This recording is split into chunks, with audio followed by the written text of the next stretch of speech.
Terve! Another second thought. I have a couple of those Suzuki reference images on my computer and I was thinking about this frame hoop and my plans to weld it right here.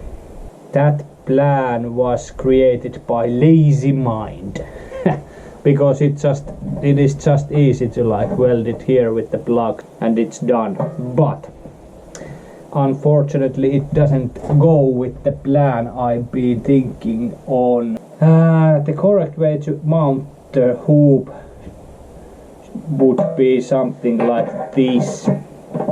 Not the correct way, but the way that it makes it look like I want it to look. So I don't want it to be this really long coffee racer style flat seat. I want it to be like this. So the seat ends here and there is the fender. And the fender comes much higher than with this plan. So without further ado, let's make this go in like this. Alright, so I hollowed up this for the pipe to kind of fit in better. Let's have a look with the hoop. So now it fits pretty good, but there is still this problem. I'm going to end up with that kind of gap where I cut the previous version. So this one. Because I thought that I will do the welding like this and then it's parallel cut, but now when I'm going to weld it like this, it will have this hole.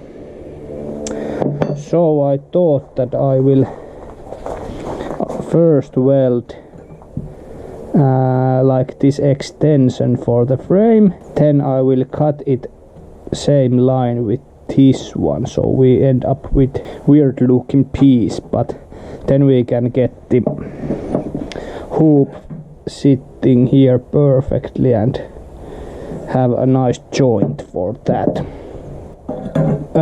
I could also weld this in and then do some sort of small piece here, but I believe it's easier now to weld this here and then cut it along this line and then do the welding.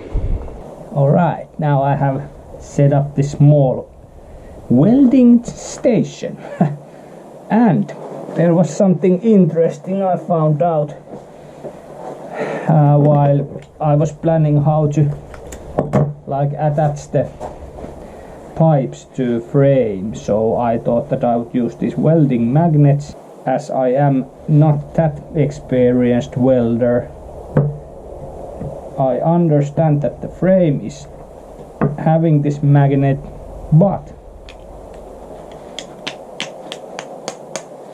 the hoop and the plugs are not, which made me wonder that what kind of material is this. I think that this is not aluminum because it's so heavy, but my metallurgy education is not that great, so I did some googling and found out the stainless steel is not always magnetic, so I'm not sure can I even attach the stainless steel to this frame steel, which is probably also stainless steel, but these are a little bit different, I think. So I thought out that I have to do some testing before ruining the whole frame. So this is the bracket I cut out from the frame, and this is one of the plugs which came along with the hoop. I will try to weld these together and see how it goes.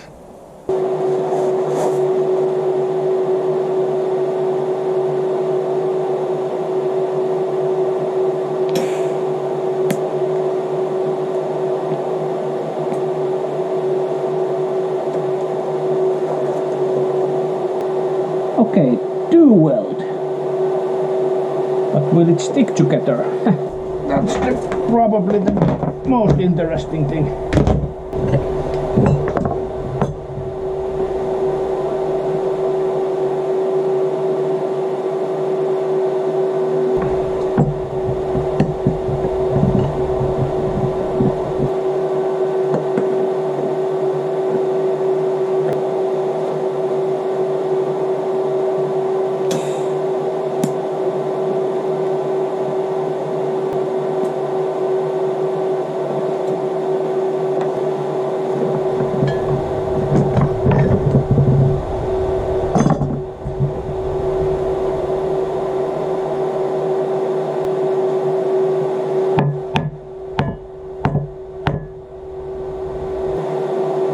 I think we're fine.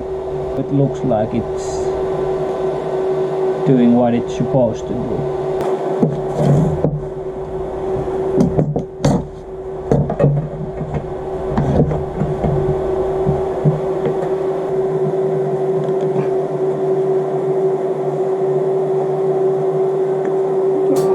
It's almost perfect.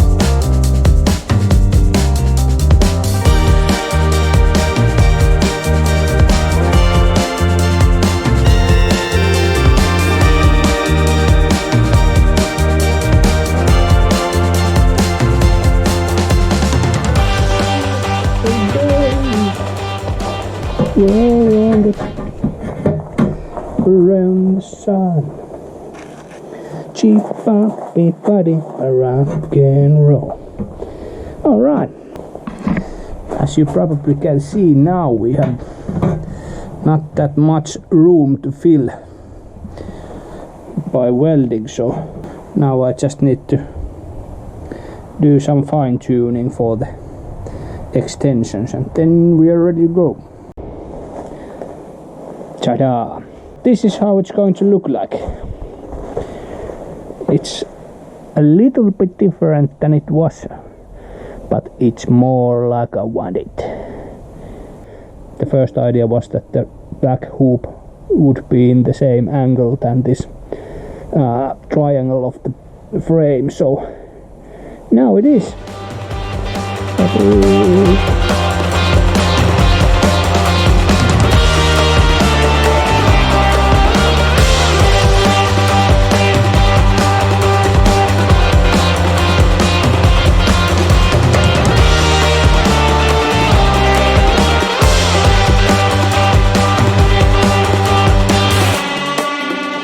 The hoop is attached. The welding was actually super fun to do.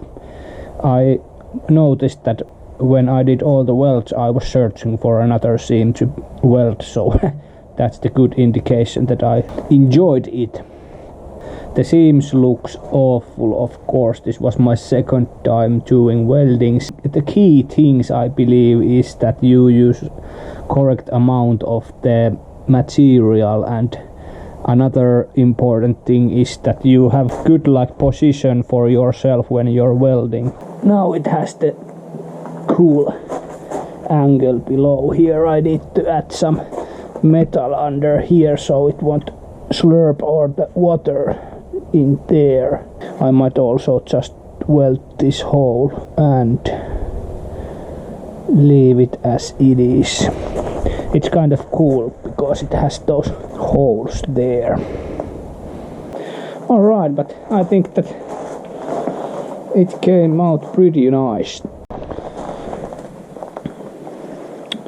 Now it's time to attach some brackets for the rear fender. So these are the brackets I grinded off from the frame and thought that I will reuse these. So the rear fender would be something like this. It doesn't matter at the moment how long or short I will do it. I will get the correct radius for the brackets and I can then weld these on. So here we have the one bracket which has two bolts and it's going to be under the seat and it won't be visible from behind also, and then I thought that it should have one more bracket up here somewhere, and I created this small bracket here. So 3 points to put that on. I will cut the fender. It should not be visible from the side profile, so it will stay hidden there, and then I'm not sure, am I going to add some cover for the engine or something. Let's weld the brackets on and continue from that.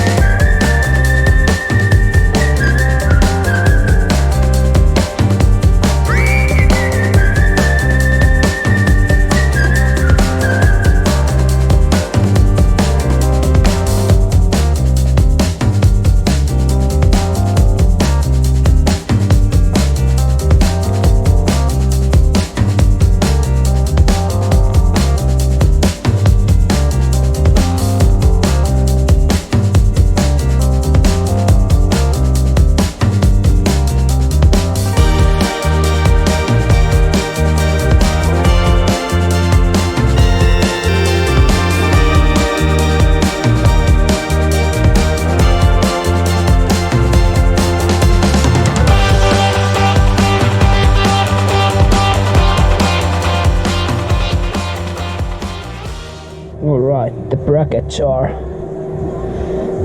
there. I need to bang those a little bit to make fit with the Fender, but I can do that later. I will next weld those small holes there. I will melt those closed for water not to go in.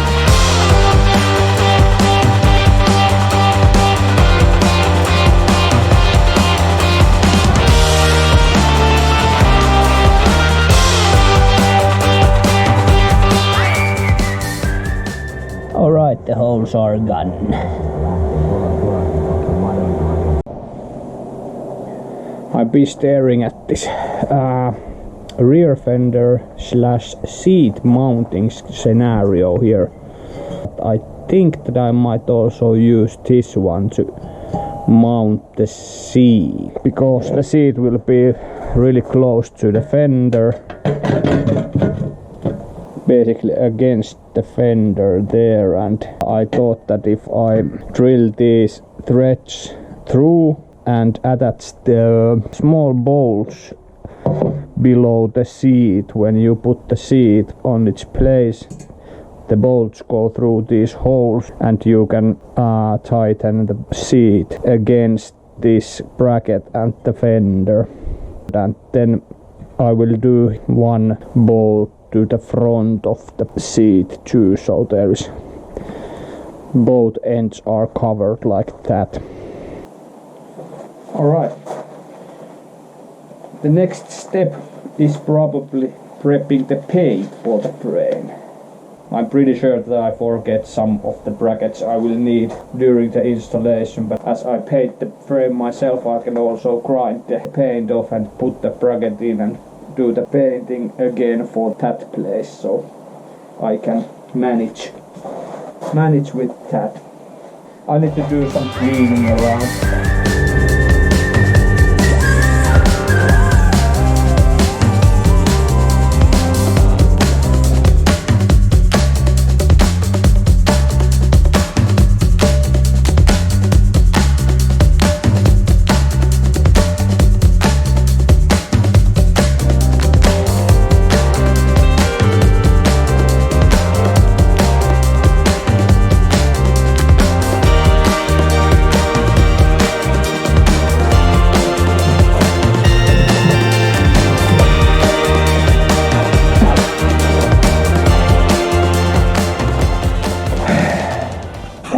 Should do it. Yeah, it's looking a little bit like some kind of a deer after a wild hunt. But hey, this one will come alive. The deers won't. Yet another example of sparing everything. Sparing. This is padding from new sofa delivery, so we can use this here to prevent the paint going. For the frame we are going to use VHT roll bar and chassis paint. This is something that people liked on internet, so I believe it's good for these kind of things.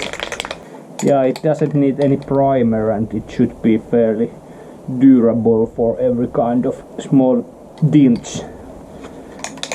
We will see. The only thing I'm a little bit worried is that will it like stay on the places where there is already some paint and I couldn't get those off.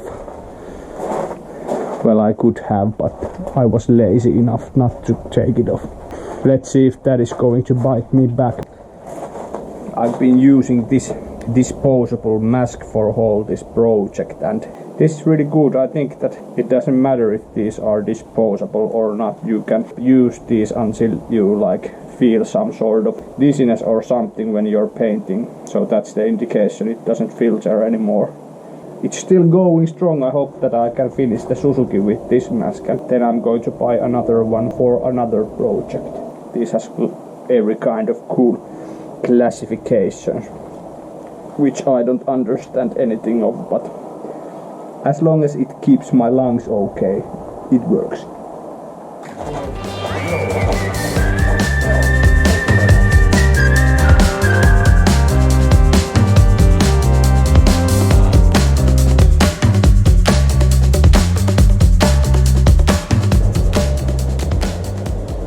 Now the frame is painted. It has also bird poo there, so it's actually confirmed from the nature that it's okay. I can poo on that. I did 4 coats of this VHT spray paint on this one, and I hope that it's now sturdy enough for some rocks and things that it will encounter during the kilometers I put into it. Here should be our type plate, safe from the paint. Yep. Rear end looks as bad as everything else here, like the factory welds, if these even are the factory welds. But these go nicely along with those, so no need to be ashamed of anything. Next, I'm probably going to start putting things back together. That's gonna be awesome. Thank you for spending your free time watching my YouTube channel. It's pretty awesome. Remember to check the Instagram account too.